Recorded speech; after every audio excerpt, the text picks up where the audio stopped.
Hi, Dineen, Teagasc, Drystock advisor Macroom. Today we're going to discuss upland grassland management.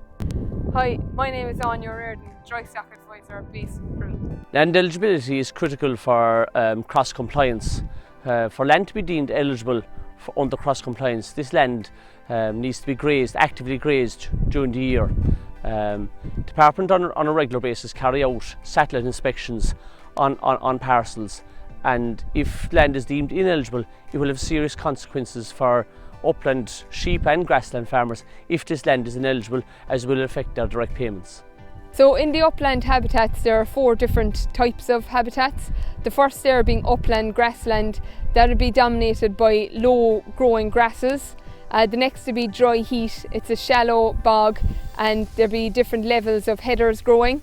And third one would be wet heath, that is a lot of phenon and armelinia. And the last one, it would be blanket bog. It would be deep bog and would have a lot of sphagnum moss and lichen and wet throughout.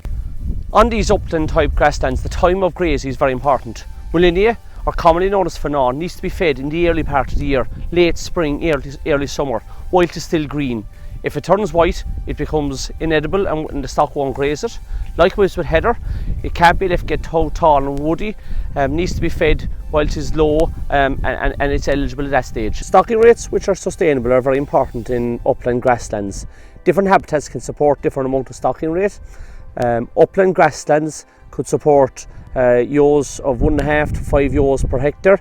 Dry heath, maybe about 1 to 1.5, and wet heath 0.75 to 1, whereas the blanket bog habitats could only support 0.75 of a ewe per hectare. So this farm is part of the Mushra to Malacanish SPA designated for Hen Harrier, and this farm is also a member of the Hen Harrier project. The Hen Harrier is a ground nesting bird and it's a bird of prey. They feed on small birds such as meadow pipits. They use heather and scrub for nesting and foraging.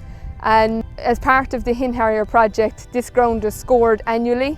Best score for Hen Harrier would have different levels of vegetation, and in order to do this you need to be grazing sustainably. So just to summarise, if uplands are managed well, farmers are benefiting on land eligibility for cross compliance, and they're also benefiting on the likes of this extra Hen Harrier project in this area.